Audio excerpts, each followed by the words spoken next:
화려한 날들에서 가장 주목해야 할 캐릭터가 누구일까요? 정의루? 정인선? 천호진? 맞아요. 그러나 없으면 절대 안 되는 캐릭터는 바로 이태란입니다. 겉으로는 우아한 재벌가 안주인이지만 벌써부터 수상한 행동들이 포착되고 있어요.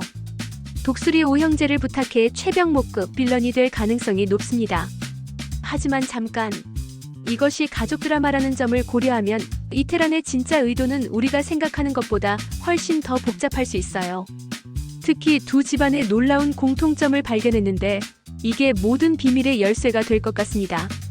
지금부터 이태란이 왜 이 드라마의 진짜 키퍼슨이 될 것인지 철저히 분석해 보겠습니다. 드라마 센스 구독과 시청 언제나 진심으로 감사드립니다. 여러분, 정말 중요한 걸 발견했어요. 정인선의 집과 이태란의 집, 두 집안의 운명이 너무나 비슷합니다. 지은호 집안. 아버지가 자수성가해서 잘 살았음.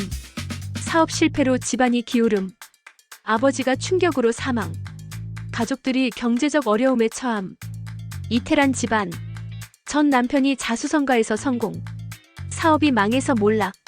남편이 충격으로 사망. 이태란이 재혼으로 재기. 이게 우연일까요? 절대 아니에요. 두 집안이 같은 시기에 같은 방식으로 몰락했다는 건 분명히 연결고리가 있다는 뜻이에요. 그리고 드라마에서 이미 힌트를 주고 있어요. 이태란이 정인선을 찾는 방식을 보면 단순히 우연히 알게 된 사람이 아니라 오래전부터 알고 있던 사람이라는 느낌이 강해요. 핵심 가설, 두 집안은 과거 사업 파트너였다. 20, 30년 전 정인선 아버지와 이태란의 전 남편이 함께 사업을 했을 가능성이 높아요. 그런데 그 사업이 망하면서 두 사람 모두 큰 타격을 받았고 결국 둘 다 세상을 떠나게 된 거죠. 그럼 여기서 중요한 질문이 생겨요. 과연 누구의 잘못이었을까요? 이 대답에 따라 이태란의 현재 행동이 복수인지 구원인지가 결정돼요. 분석에 앞서 이태란 배우의 과거 행보를 간단히 살펴볼게요. 1998년 순풍산부인과에서는 순수한 의사, 스카이캐슬에서는 교육관계에 빠진 엄마, 왕관의 식구들에서는 가족 갈등의 중재자 역할을 했어요. 특히 스카이캐슬에서 중요한 건 이태란이 연기한 캐릭터가 단순한 악역이 아니었다는 거예요. 자식을 사랑하는 마음에서 나온 비뚤어진 행동이었죠. 결국은 가족의 화합으로 끝났고요. 이런 패턴을 보면 화려한 날들에서도 이태란이 복합적인 캐릭터일 가능성이 높아요. 단순한 악역이 아니라 나름의 정당한 이유를 가진 인물일 거예요. 이제 이태란의 행동들을 두 집안의 과거 관계를 염두에 두고 다시 분석해 볼게요. 첫째, 흥신소를 고용하여 정인선을 찾았습니다. 복수 시나리오라면 원수의 딸을 드디어 찾은 것. 구원 시나리오라면 은인의 딸을 드디어 찾았다가 됩니다. 둘째, 지하철에서 우연을 가장하여 만났습니다. 복수 시나리오라면 복수 계획의 첫 단계. 구원 시나리오라면 자연스럽게 접근해서 도움 주기 위한 목적이 됩니다. 셋째, 저혈당 연기로 은인과 수혜자 관계를 만들었어요. 복수 시나리오라면 신뢰를 얻어 함정에 빠뜨리기 위함이고, 구원 시나리오라면 부담 없이 도움을 받게 하기 위함이 되겠죠. 넷째, 3천만 원 인테리어 공사를 의뢰해요.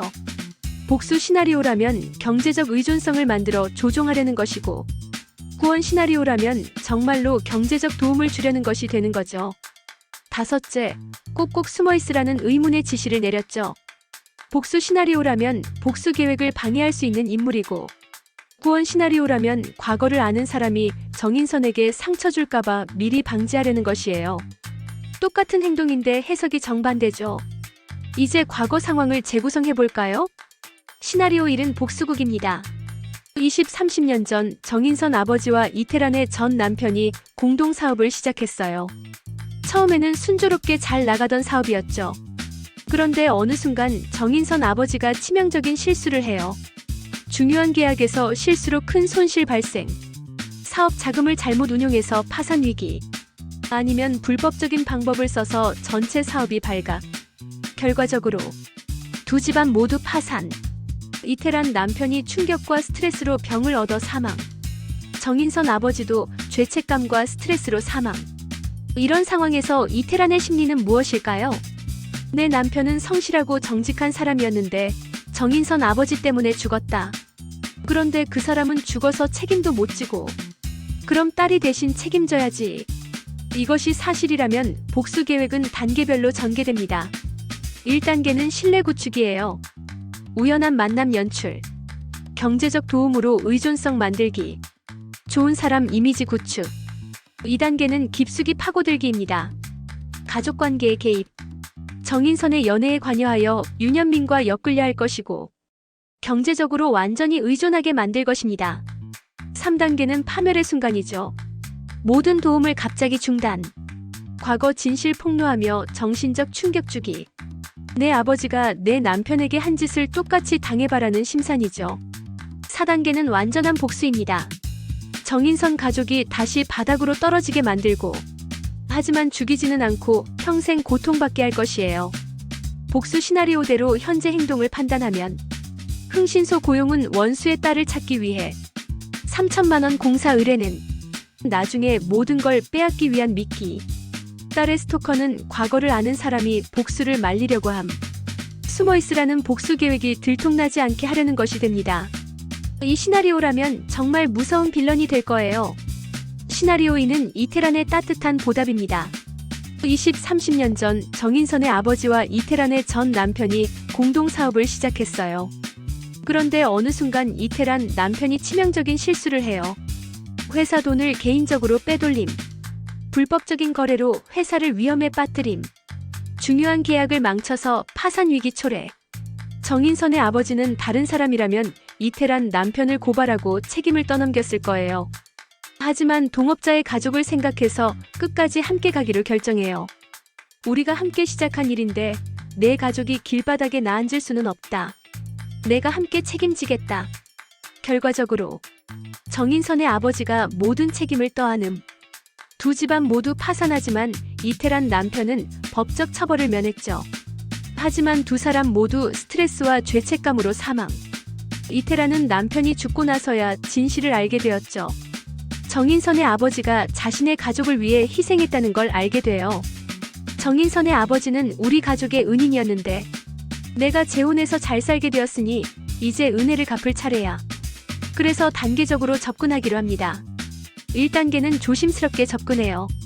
갑자기 나타나면 부담스러울까봐 우연한 만남을 연출하죠. 그래서 자연스럽게 도움을 받을 수 있는 상황을 만드는 겁니다. 2단계는 점진적인 도움을 줍니다. 3천만 원짜리 인테리어 공사를 맡깁니다. 인맥과 기회를 제공하고 가족 전체의 안정된 삶을 보장합니다.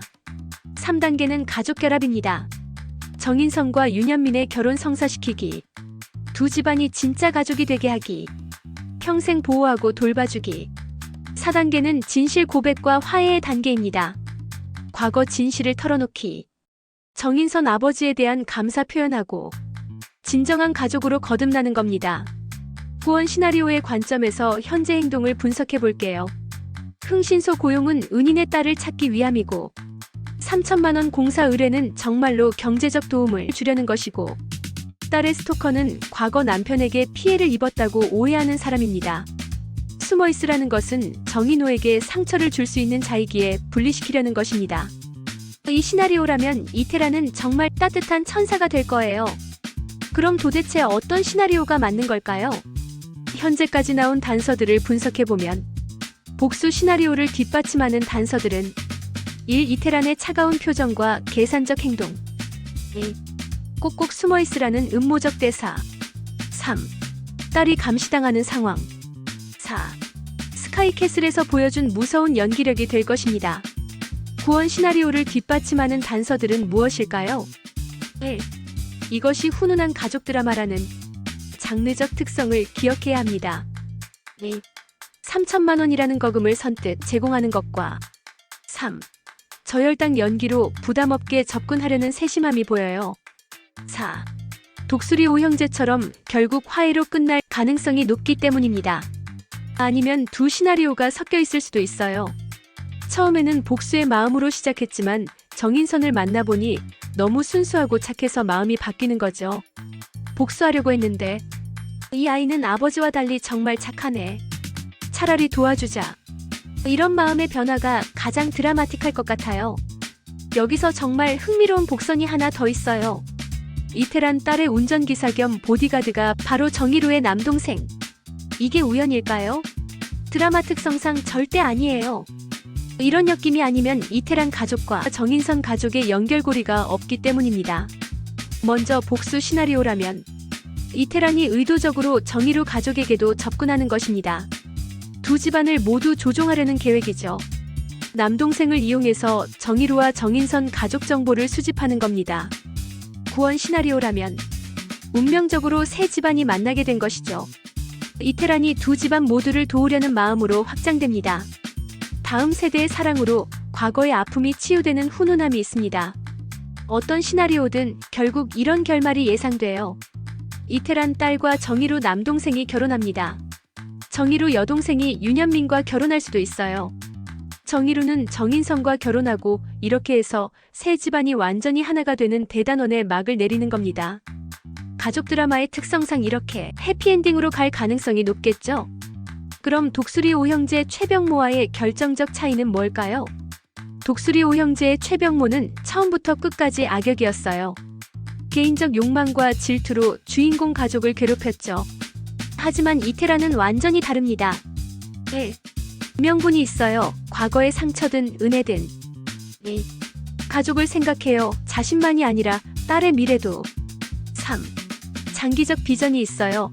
두 집안의 결합이거나 한쪽의 파멸이거나. 4. 변화 가능성이 있어요. 복수에서 구원으로. 가장 중요한 건 이태란의 모든 행동이 결국은 세 가족의 행복으로 귀결될 가능성이 높다는 거예요. 최병모는 파괴자였다면 이태란은 능동적인 건축자가 되지 않을까 싶어요. 아직은 가설에 불과합니다. 드라마 시초에서 앞으로의 전개를 예측해보는 스릴이 있지만 중간에 가면서 이러한 예측이 빗나가고 전혀 다른 전개가 이루어질 수 있습니다. 소현경 작가가 드라마 리뷰어들을 어떻게 농락하실지 이 작가의 필력으로 볼 때 저희가 대참패를 할 가능성도 아주 높습니다. 호호. 시청자 여러분은 어떤 시나리오가 맞다고 생각하시나요? 복수일까요? 구원일까요? 댓글로 여러분의 예측을 남겨주세요. 그리고 구독과 좋아요, 알림 설정까지. 드라마 센스와 함께 화려한 날들의 숨겨진 진실을 파헤쳐봐요. 다음 영상에서 또 만나요. 감사합니다.